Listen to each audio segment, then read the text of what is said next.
What's happening, my spider monkeys? Jumping around in the trees, having a grand old time, hopefully. Hopefully you guys are having a fantastic time, because I know I am. Today we're talking about the TACK shooters. So you might be noticing something already. Alright, there's a gigantic, crappy list over here in the left corner. What is this garbage, man?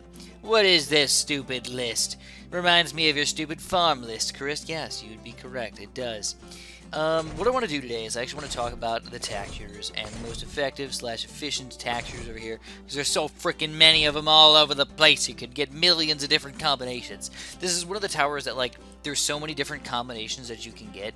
It's really difficult to figure out how well they work. So all this list shows, though, is what I did was I'll show you guys kind of what I did. I ended up putting all of my TACK shooters. Let me just delete all these. Delete.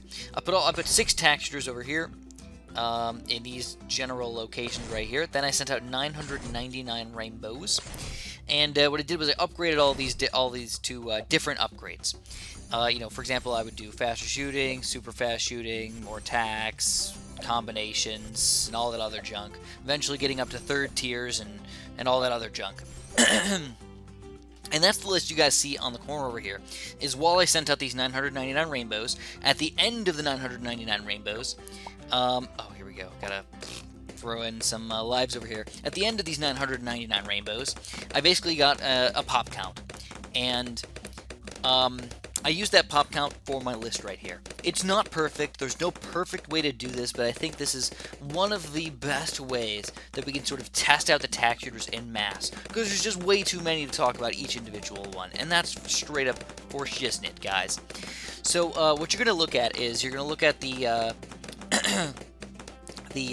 basically the 4th column over here, and you're going to see numbers ranging from 2 to about 8.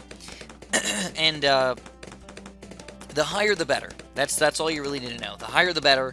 You're noticing a lot of these lower level TACK shooters are like 2, maybe getting up to 3 over here, but not really very much better than that. Then, all of a sudden, we pop out these blade shooters, and these guys are freaking ridiculous for some reason. They just pop a lot of balloons for not very much money. You should know that. They pop a lot of balloons for not very much money. So, even the 030, which is like seemingly one of the worst guys to get, is... Sorry, I got a hair in my mouth. Ugh. Spider monkey is getting hairs in my mouth again. What we're noticing here is just a regular blade shooter. Now, this may have the monkey knowledge upgrade already. I don't remember if I got the 3 pierce for the TACK shooter here, but I think I did. So that's obviously increasing this pretty dramatically over here, though. And all in all, just this TACK shooter is already freaking good. But if you want to get the best that you can get, you're going to get the faster shooting blade shooter over here, and he's going to have the best damage to cost ratio. So if you're looking for a really good TACK shooter, spam a couple of these guys, and they're going to do an amazing job for you. Not only they're going to clean up all of the lower tier balloons, they're still going to attack fast enough to do enough damage, and just do an amazing job. So overall, after all of the TACK shooters are said and done, man, here he is. There he is, man. Pop a couple of these guys down, you're going to be absolutely set. So be a perfect level to pop like 2 of these guys down, or even, maybe even more than that, like here, here, and here. Just spam those blade shooters, and holy crap, dude, the amount of balloon popping by that you have is pretty insane. So, just to explain the graph, though, a little bit, what I did was I got the cost of the tower, and I cannot promise you guys that those are all 100% accurate. It's actually kind of late at night right now when making this video. And I think I did a good enough job, but if there are already minor mistakes, please don't yell at me too much, okay? Pops are also, not perfect over here. They're as good as I could do, just randomly showing you guys 999 balloons against all of these, towers over here. I would like to mention that no, I did not put the TACK shooters in quite possibly the best spot. I think this would be like the best spot. That's not what I did. I put them all in the corners to get most of their pops, but maybe not the full amount of pops out of them. In fact, this is actually one of the worst spots for some reason compared to everything else. Sometimes 2 or even 3 of these TACKs end up missing, which is kind of sad. So take those numbers with a grain of salt. They're not 100% perfect, but I think they do a pretty substantial job explaining these guys. Alright, so now what I want to do is I actually just want to go over each individual tower and kind of talk about him just a little bit. Some of these guys may be a little confusing for us. So let's kind of just start over here. We're just going to delete those guys and talk about these TACK shooters. So first of all, faster shooting, bam, makes him shoot faster. Even faster shooting makes him shoot substantially faster. You can actually tell from the ratios over there, like how fast we're getting and how much money we're spending over here. Seems like Ninja Kiwi did a pretty good job understanding that if you end up getting, you know, a 200, you're getting a lot of speed, so you need to make it cost a pretty decent amount. Now, Hot Shots is actually a pretty weird upgrade, actually. What I'm going to do is I'm just going to send out like 50 pinks over here, and what you're going to see is we're going to send out all these pinks are going to pop down to greens and or reds. So this is the first one we're actually doing 2 damage per shot, not just more than 1 layer, which is actually pretty freaking cool over here. This can actually help out even more against higher tier balloons like rainbows and stuff, because now we can knock these rainbows down into whites and blacks, which, if you ask me, is really cool. We just skip the zebra layer completely. So that's why this guy ended up having a pretty decent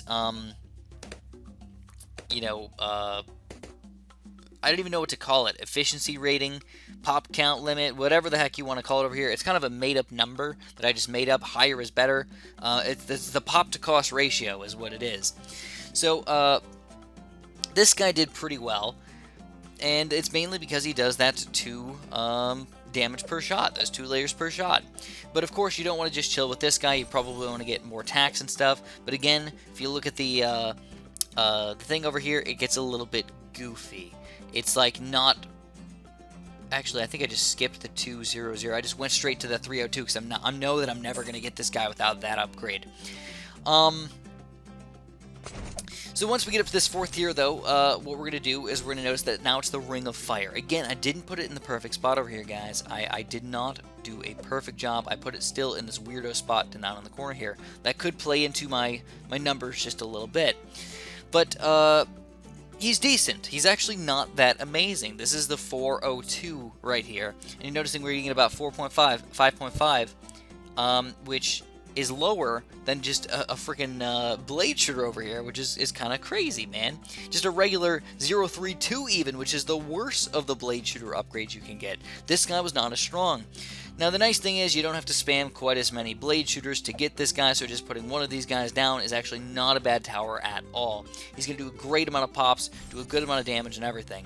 One weird thing is that the more tax seems to help him out more for pops, so I would actually recommend getting that if you can, but you can see how many rainbows are we taking down over here, man. It's pretty freaking insane.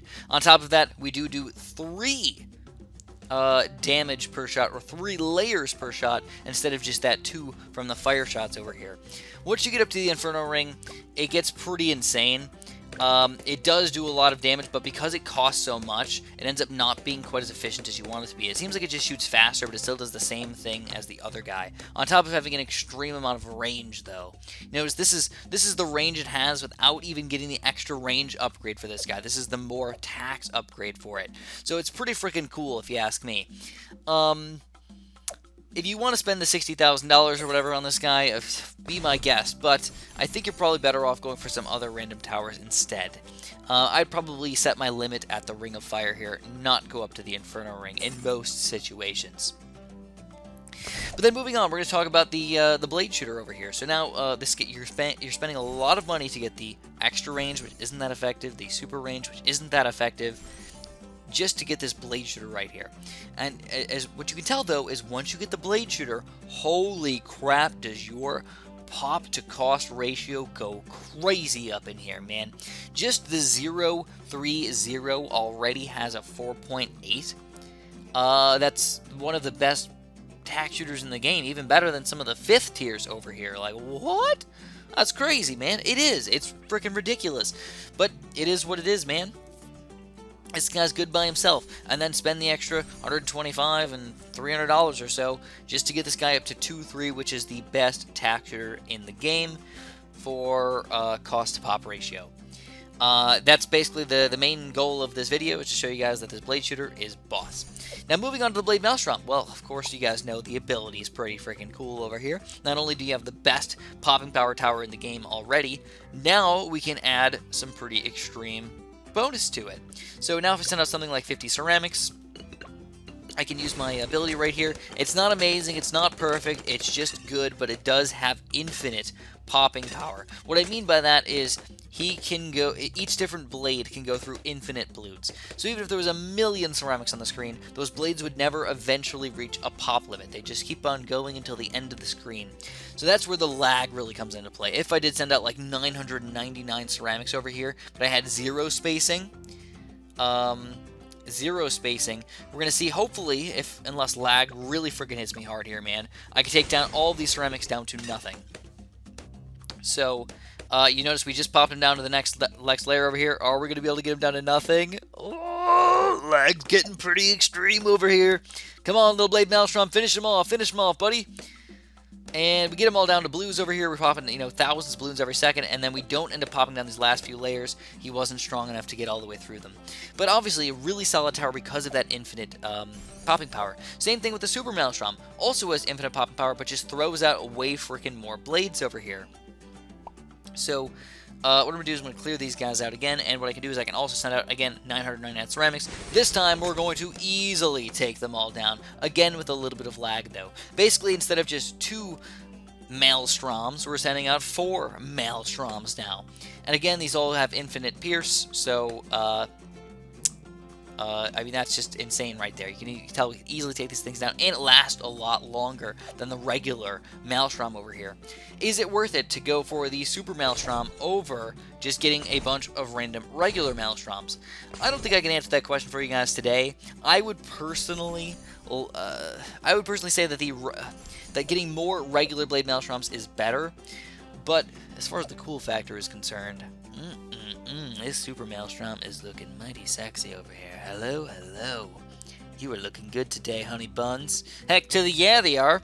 So, do whatever you want, man, but, especially, I mean, look at this thing. It just looks like a freaking hurricane of doom right here, dude. Plus, having these Maelstroms also gives you the ability to get faster shooting on these guys. It gives you a ton of extra popping power.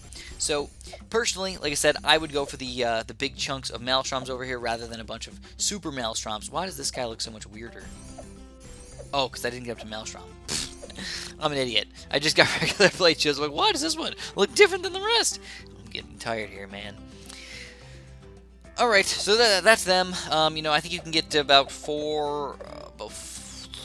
almost 5 for the price of one of these guys, just for the Maelstrom ability itself, but you can get about 4 for the price of the single one over here. We can look at the sell price, basically, and just count it up. 2,500 times 4 is about 10, just over 10,000. This guy's going to be 11,400, so just over 4 Blade Maelstroms for this single guy right here. If you ask me, man, you're better off going with these guys. Moving on, let's talk about the bottom tier. So this is the more tax, even more. Let's put him in a better spot. Let's put him right here. This guy's interesting. We got even more tax, which adds only goes from 8 to 10, goes from 10 to 12. Goes from 12 to 16, but now we're spending a lot more money over here. The texture upgrade is actually intelligently designed by Ninja Kiwi. They made the prices fairly stable across the board. Taxpayer, even though only adding 4 more, by itself is not worth it. But if you're getting faster shooting and even faster shooting, it makes it well worth it, especially as an early game starting tower. Tack Sprayer. Alright, then we move on to Overdrive, which actually is an interesting upgrade over here, because it makes it attack so freaking fast, man. Now we're getting into the territory where we can actually pop Moabs and ceramics and stuff without too many issues.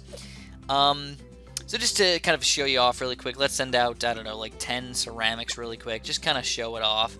It's on 0 spacing right now. Oh crap.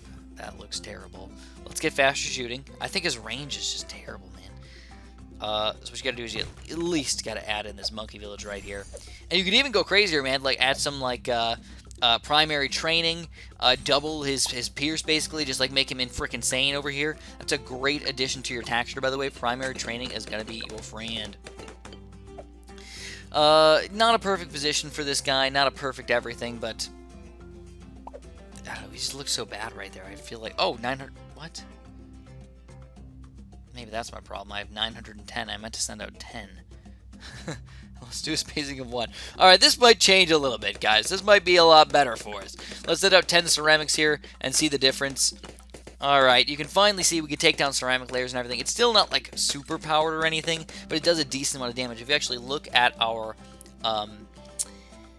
pop coefficient, sine, co-wave, majigger over here, if we use some derivatives to get our answer, we've got the 204 is about 4. So it's actually pretty low. It's actually not one of the best tack shooters. You're better off going with just blade maelstroms over here.